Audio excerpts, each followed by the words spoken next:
Кечээ Жогорку Кеңеш депутаттары бир айга каникулга кетебиз деп чыгышты. Өлкө оор абалда турганда анан айлык алып иштебей кетип калгандар кандай?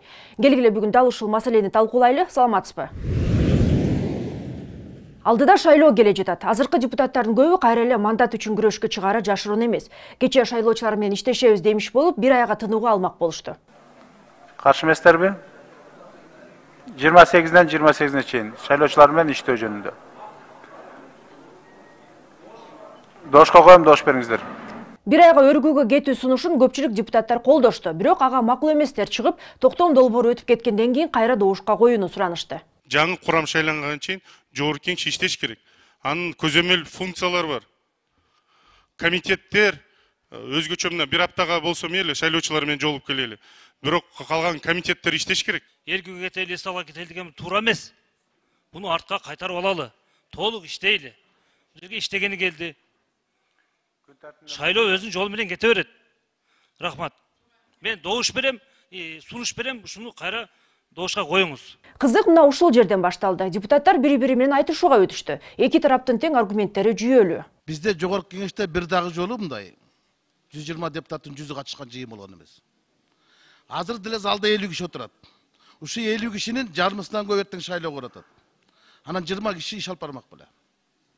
Бул биринчи негизги себеп. Анан экинчиден, эгерде биз талапкер болуп, катталып алып, анан ушул жакка келип сессия өткөрсөк, бул административдик ресурс болуп калат да. Кызмат алган кыянаттык менен пайдаланды дешет да. Бул мыйзамдык жагынан билбейм кандай туура келет, туура келбей, бирок моральдык жактан туура эмес да. Министрлердин баары кызматтарын тапшырып кетишти, омбудсмени баш болуп.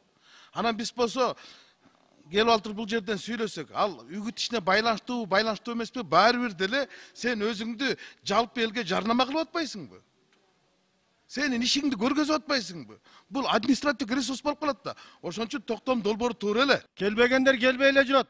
Мына келгендер иштей бериш керек да. Шайлоого катышпаган депутаттардын укугуну эмне үчүн чектеп атасыңар? Мыйзам жол берип аткандан кийин, кийинки парламент шайланып келип ант бергенге чейин конституция жол берип атса, бүгүн элдин абалы оор, кымбатчылык келип атат. Парламенттен башканы министрлер укпайт азыр. Президентибизди мында министрлер алдап койгонун тарыхта билебиз. Былтыркы күз кайталанып кетпеш үчүн айтып атабыз. Урматтуу депутаттар.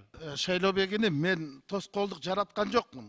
Бир нерсени ойлосоңуздар, урматтуу кесиптештер. Төрагабыз Талант Турдумаматович шайлоого катышып атат.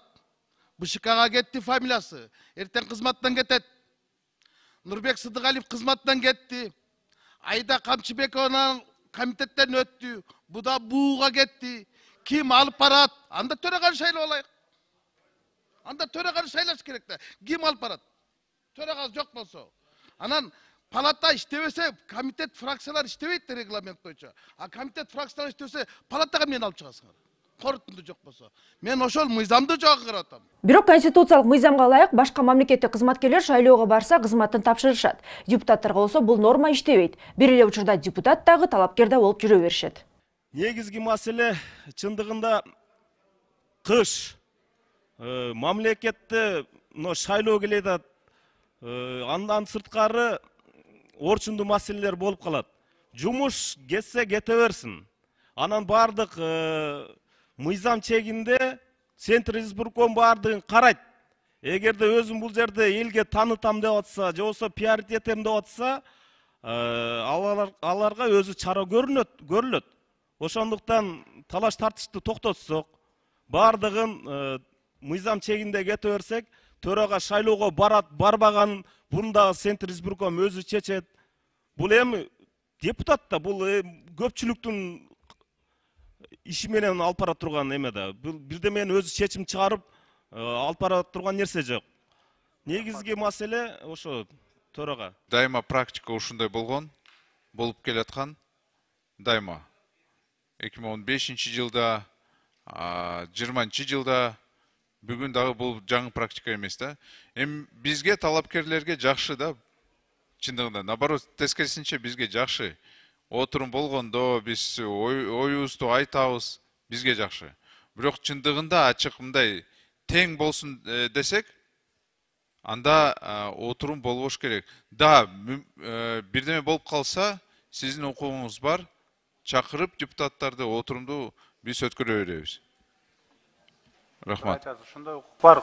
Экстренный случай болсо, качан болбосун биз дайыма чогулганга, кезексиз жыйын өткөнгө биздин мыйзам жол берет. Бир ай болсо да депутат болуп калайын деп жаңы келген Алайбек Алымбаев шайлоого барам дегендер мандатыңарды тапшырып кете бергиле. Биз иштейбиз деп чыкты. Ал аз убакыт болсо да иштейбиз дегендер көп экенин белгиледи. Жогорку кеңеш жаңы жогорку кеңеш келгенге чейин өзүнүн ишин улантуусу керек. Экинчиден, биздин коллегалар айтып атат, шайлоого тоскоолдук болуп калат, тең укуктуулук болбой калат депчи. Анда мен коллегаларга кайрылат элем, урматтуу коллегалар. Анда мандатыңыздарды тапшырып бериңиздер. Бериңиздер дагы ошондо чыныгы тең укуктуулук болот. Артыңызда көптөгөн добуштарды алып келген партиялык списокто кыз келин жигиттер турат. Мына мен бүгүн келдим. Ошолор келсин дагы иштесин анда бир ай болсо дагы. Сиздер тең укуктуу болуп туруп шайлоого катышыңыздар. Үчүнчүдөн, сиздер мамлекеттин, элдин эсебинен айлык алып отурасыздар. Ошону дагы акташ керек да. Албетте, айлык алып, жумушка барбай жүргөн кимге жакпасын. Каникулга кетүүнү жактагандардын бири мурдагы спикер Дастан Жумабеков. Иштен качпайбыз, маселе башкада, моралдык жакта дейт. Айтуусунда парламент мыйзамдуу түрдө бир айга кетип жатат. Биз да буга чейин элде иштеп келгенбиз, дагы иштейбиз. Талыкпайбыз иштегенден. Бирок моралдык жагын кээ бир депутаттар туура айтып кетти. Ушул жерден туруп микрофонду пайдаланып, мамлекеттик башка кызматкерлер чакырып, ушул жерде басым жасап койсок, эртең ушул жерде катыша албай отурбаган партиялар бар, шайлоого катышабыз деген сырттагы талапкерлер бар. Алар айтып чыгат. Мына өздөрүнүн укуктарын аша чабып, өздөрүнүн реклама кылып, пиар кылып, элге жагынып атат деген сөздөр чыгат. Анда эмне болот? Анда ким жооп берет ал сөзгө? Моралдык жактан. Моралдык жагы балким каникулга кетели дегени туурадыр, бирок мыйзам жагынан кандай болуп калат? Үгүт учурунда каникулга кетүү токтомун кайра добушка коюу алдында төрага мүчүлүштүктөр коализия жараларын айтты. Эгерде бул азыр сунуш өтпөй жумуш уланган болсо үгүт учурунда, мен аны жеке депутат катары, юрист катары мындай айтып коюшум керек, көп коализиялар жаратып калат. Урматтуу коллегалар, эч качан андай болгон эмес. Дайыма шайлоо учурунда шайлоочулар менен жолугушуу деп кетип жүргөн. Эгерде калып калсак, коллегалар айткандай, эртең микрофонду пайдаланды, жалпы жеке кызыкчылыктарына пайдаланды деген сөз болушу мүмкүн. Акыры депутаттар каникулга кетпей калышты. Көпчүлүк баштап коюнан кайтып, токтом долбооруна каршы добуш беришти. Бирок иштейбиз деген депутаттар түш ой танапистен кийин жумуш оруналарына кайтып келишкен жок. Бакылдап сүйлөгөндөр жыйынга кирбей, кворум болбой калды. Буга парламент төрагасы нааразы болду.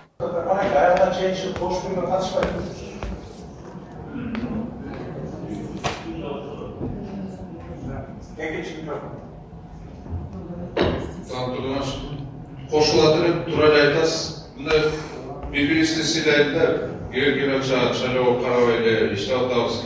Бирок азыр жаңы конституция боюнча 10 күн жумушка келбесе, анда мандатынан ажырайт да. Ошон үчүн санап көрбөйлүк. Ушундай депутаттарды.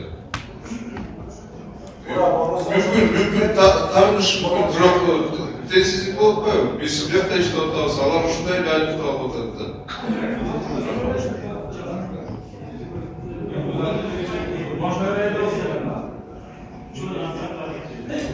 Ушуну менен эмки аптага чейин коштошом, саламатта туруңуз.